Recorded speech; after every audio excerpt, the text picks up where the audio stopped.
I'm so sorry to disappoint you guys this week too, but I'm not gonna do a bit with the fangs on this video either. I don't know what to tell you. Fangs are meant for sucking, and if you ask me, nothing sucks more than the fact that there's not a third Blacula film. So, don't know what to say.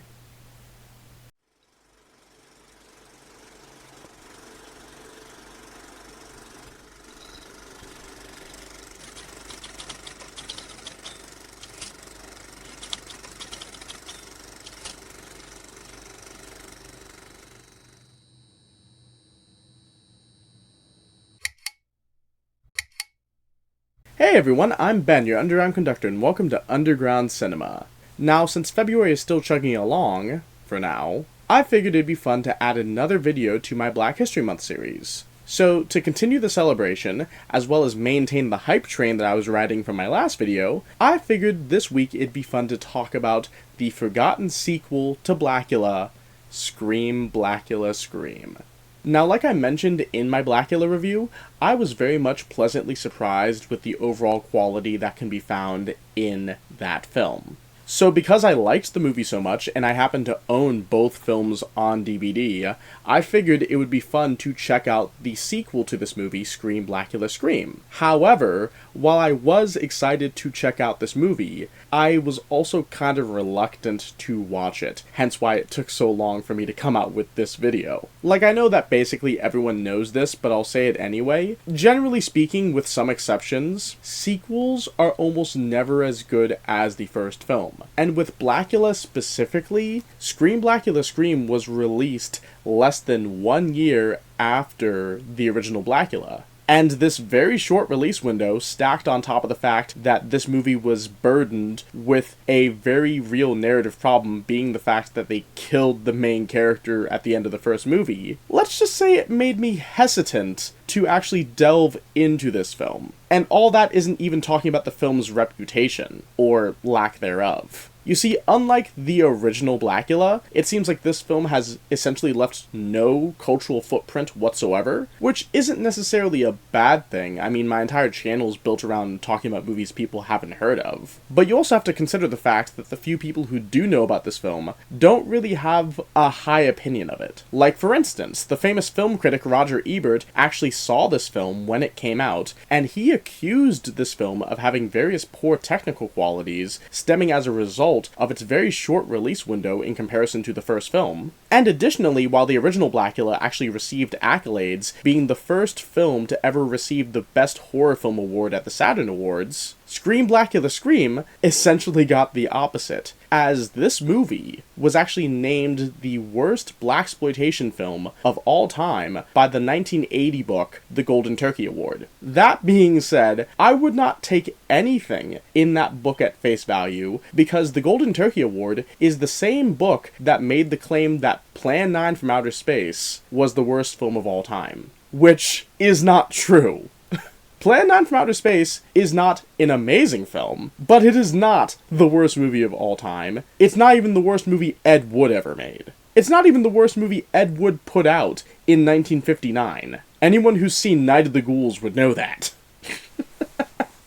Regardless of the Golden Turkey Award, though, all of these factors together made me a little less than optimistic going into this movie. Of course, like I said in my last video, you can't judge a book by its cover. And continuing on that point, I also don't really think you can judge a book based on what someone tells you about it. Like, obviously you should take most everything with a grain of salt, but if you really want to know what something is like, you need to interrogate it, analyze it, watch it closely. So with that all in mind, you might be asking yourself, what exactly happens in Scream, Blacula, Scream? Well, similar to its predecessor, Scream, Blacula, Scream actually begins with a prologue. A slightly longer prologue than its predecessor. But, unlike its predecessor, the prologue does not take place in the past. The prologue takes place in the film's present, opening up at a funeral. The funeral is being held for a woman known as the Mamuwalde, who was the leader of this voodoo cult. And with her passing, there's a conflict that has opened up in the cult, because she did not name an heir prior to her death. The Mamuwalde's son, Willis, goes on to claim that he should be the heir to the cult, and that he should become the next Papaloa, but the cult members emphasize the point that in the absence of a named heir, they will vote on their own leader. And the preferred choice to lead them is the Mamuwalde's student, Lisa, played by Pam Grier. This is a very early role for Pam Grier. This was actually about a year before she played Foxy Brown. But Grier is just an incredible actress, and it's great seeing her in this movie as it immediately helps elevate the film. Because even if she's in a meh movie, like Ghosts of Mars for instance, she's never bad in it. Of course, as much as I like Pam Grier, the same thing cannot be said for the character of Willis, who vows that he will take control of the cult somehow. Following this funeral, Willis goes on to perform his own voodoo ritual on a set of bones that he found. Oh, I wonder whose bones that could be. And while initially Willis assumes that the ritual was a failure, he is then surprised to find out that the ritual actually worked, and he successfully resurrected the black vampire Prince Mamuwalde. That's right, Blacula is back. And I gotta say, as far as narrative devices go to resurrect a dead character, I don't really mind this one. Like, the original Blacula film immediately established itself as taking place in this sort of mystical world with some minor grounded elements. And I think the fact that they chose to introduce voodoo as a magical system in this world really helps to complement the pre-existing lore that was set up in the first movie. It really helps to just expand the world and make things more interesting.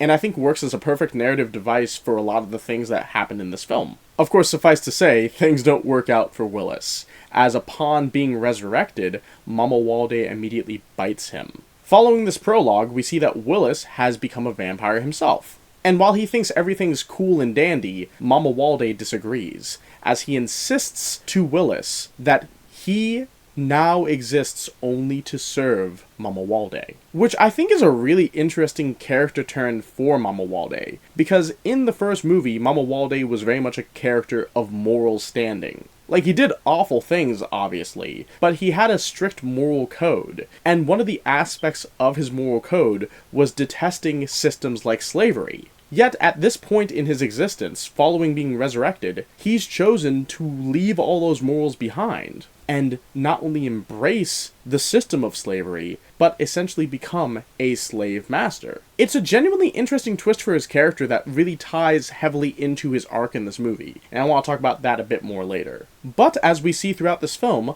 Mamuwalde and his slave go on to bite more and more people, make more and more vampires, and at a certain point, Mamuwalde has accumulated his own cult of servants, very similar to the cult that Dracula had in the first movie. And while accumulating his cult, Mamuwalde eventually becomes acquainted with the character of Lisa, Pam Grier's character, and he becomes fascinated with her voodoo culture, and comes to believe that she has the power to lift his curse from him and make him human again.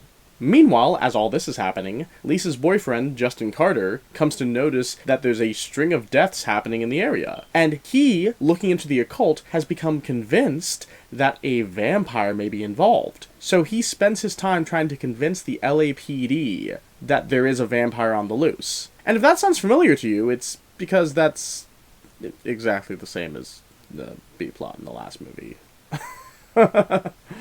And much like the last movie, eventually the A-plot and the B-plot come to converge as the LAPD go to raid Mamuwalde's domicile and fight with all of his vampires. Unfortunately, however, Justin and the LAPD have chosen to invade Mamuwalde's domicile while his ritual is happening with Lisa, as she's attempting to exorcise the demonic force of vampirism from his body. And while it does seem to be working, unfortunately, the ritual gets interrupted. Mamuwalde, enraged by this, then goes on to commit a string of violent acts as he's gotten to the point where he's fully embraced his monstrous side, and even goes as far as embracing the moniker Blacula, a name that was given to him to mock him.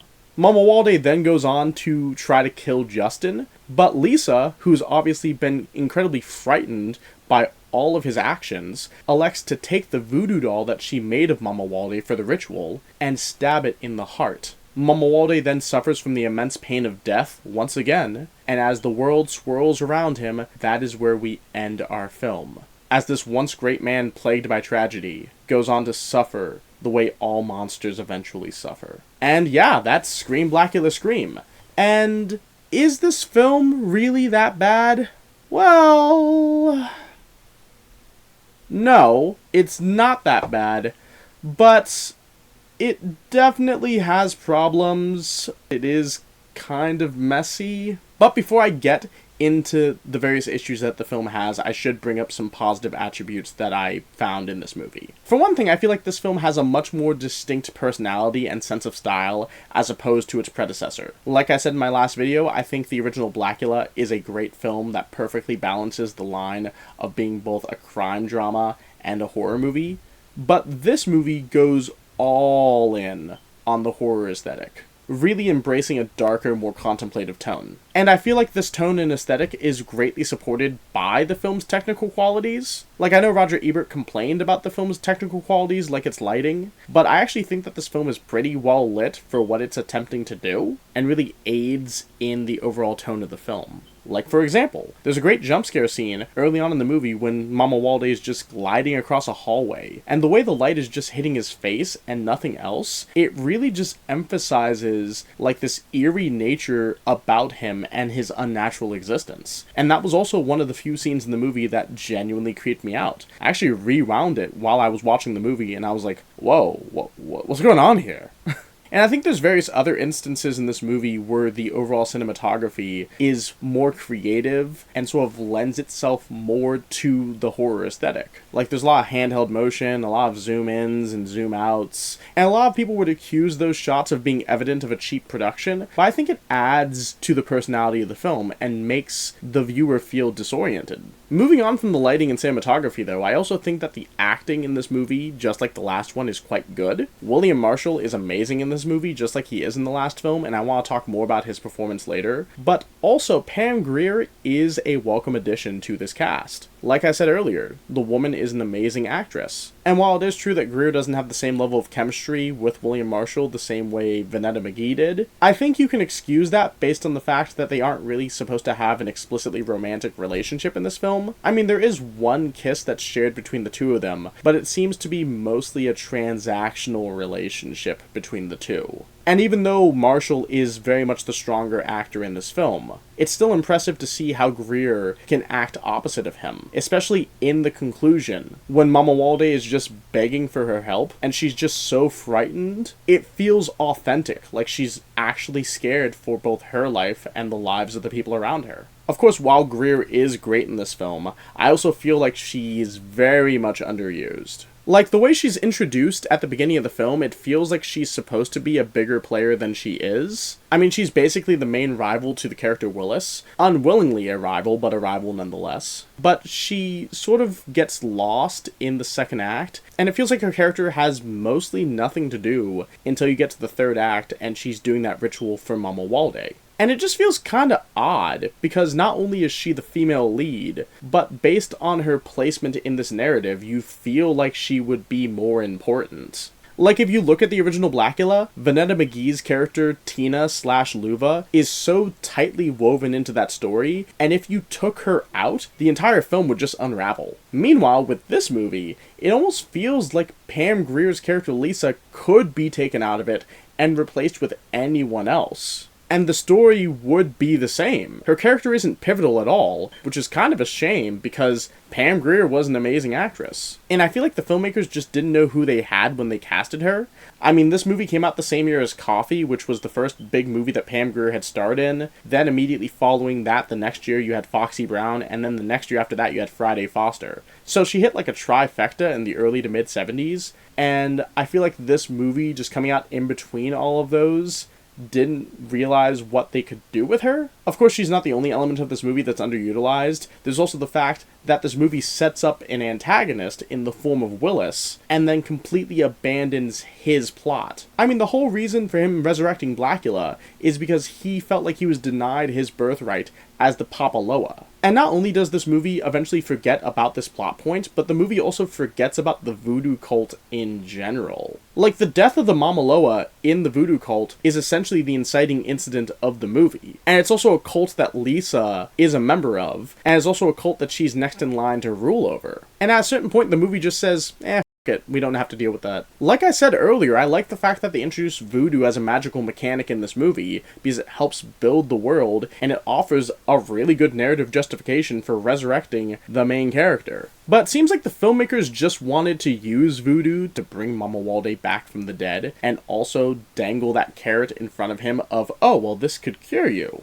Like, it's all meant to factor into Mamuwalde's motivation, and I don't necessarily think that that's a bad thing. In fact, I actually kind of like the fact that they take Mamuwalde's character in a different direction in this movie, because it would have been really boring if they'd just done the same thing with him like they did in the previous movie. Like, in the first movie, he's obsessed with Tina because he sees Tina as the reincarnation of his wife Luva, and he wants to live for eternity with her. But then he loses her, and chooses to leave life behind because of that. So in this movie, with him being resurrected, he thinks to himself, okay, I got a second chance at life, I might as well make the best of it. Maybe I can get cured, maybe I can go home. I mean, Mamuwalde is basically huffing hopium the whole movie. It's an interesting shift in his motivation, but it doesn't really do much in terms of servicing the central plot. It's just something different that they did. And it also happens to be the only thing that they did differently, because as I mentioned in my plot synopsis, the B-plot in this film is exactly the same as the B-plot in the previous film. Justin Carter basically fills the role of Dr. Gordon Thomas, the Van Helsing stand-in from the first movie. And it just left me to wonder to myself, why didn't you just bring back the character of Gordon Thomas? I mean, don't get me wrong, it's not necessarily uncommon for horror films to abandon their previous cast when they make sequels. I mean, typically in a lot of horror films, the only returning character is the monster. So it's not necessarily uncalled for Mamuwalde to be the only returning cast member. But considering how this film is structured, it's kind of weird that Gordon Thomas isn't in it. Like, the new chief of police is fine, you know, police stations change out their chiefs all the time. But if you're going to have a similar B-plot like this, you think you'd put in the character that already did this before, and who knows, maybe that would have been too derivative, maybe that would have made the movie feel like too much of a rehash, but it feels like a distinct issue in this movie based on how the plot is set up, especially since the characters in this movie aren't particularly memorable compared to the first film. I mean, when I think Blacula, I think Mamuwalde, I think Tina, I think Dr. Gordon Thomas. But with Scream Blacula Scream, I'll be honest, if Lisa wasn't played by Pam Grier, I probably wouldn't remember her. And Willis's character, while interesting at the beginning, kinda just gets forgotten about by the end of the movie. It's, kinda disappointing. It just seems like there's a lot of dangling elements here that could have come together in a satisfying way. Like, maybe Gordon Thomas, with experience in vampires, could have convinced the LAPD a lot sooner. Maybe Willis could have actually been a proper antagonist, and maybe he could have had a tussle with Mamuwalde at the end. Maybe the character of Lisa would have had to suffer some sort of crisis of faith, choosing the love of her boyfriend Justin versus, like, the influence of Mamuwalde. Like, there's just a lot of things that this movie could have done, and it just doesn't. And, you know, I'll give credit where credit's due. With the rehash of the police plotline in this movie, they don't drag their feet with it. Like, it takes, like, I think a total of 3 scenes tops in this movie for Justin to convince the police chief that vampires are real. There's not a lot of pushback from him. But the fact that they don't have that build-up, while it does make the film less cumbersome, it also makes the finale feel anticlimactic. Like, when they invade Mamuwalde's domicile and start killing all of his vampire slaves, I was just sitting there and I was thinking to myself, well, I'm not really invested in this at all. I was invested in seeing if Mamuwalde would get cured or not. I was invested in seeing that. But, like,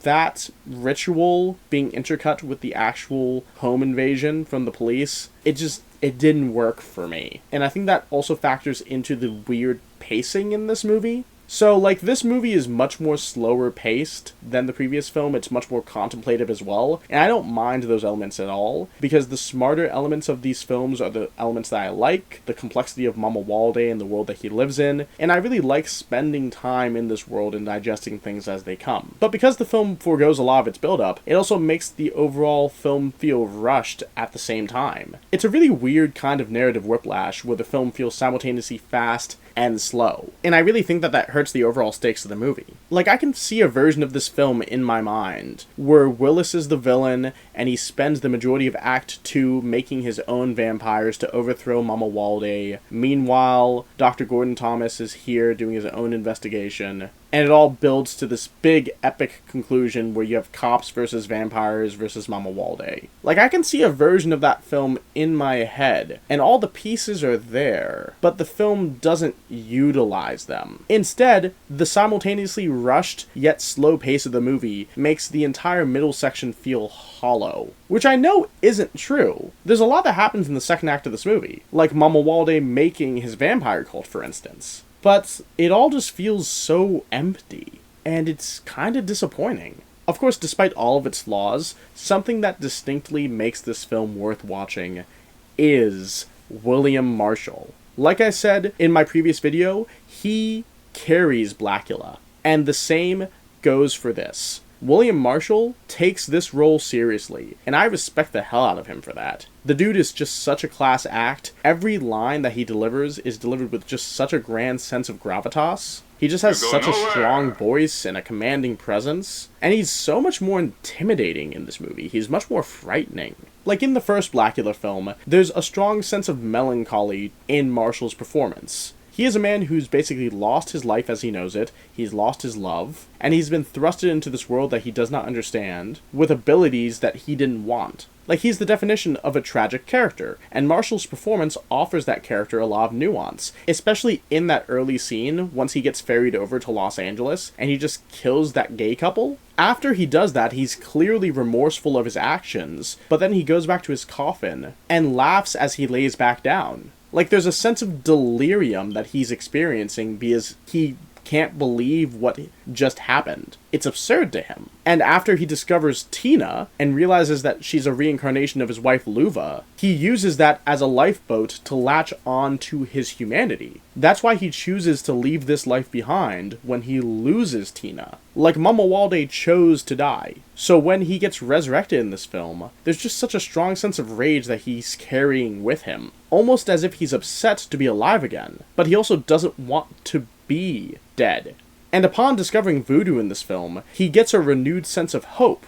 Like, he tells Lisa, if you could cure me, I could go home and my people can forgive me. Like, he won't have Luva anymore, he won't have his love, but at least he can get a second chance at life. But this desire he has and this hope that he carries is juxtaposed with this immense darkness that he has within him, as he slowly becomes more and more monstrous as the film continues. And like I said, by the time you get to the end of the film, he embraces the name Blacula, a name that was given to mock him, a name that was given to him as a mark of his curse. He embraces that. He says, I'm the monster. And the way Marshall plays this character and carries this tragic arc to its natural conclusion, it's just so goddamn compelling. And if I was going to rewatch this film for any reason, it would be for that. It would be for that character journey from the first film to the second film.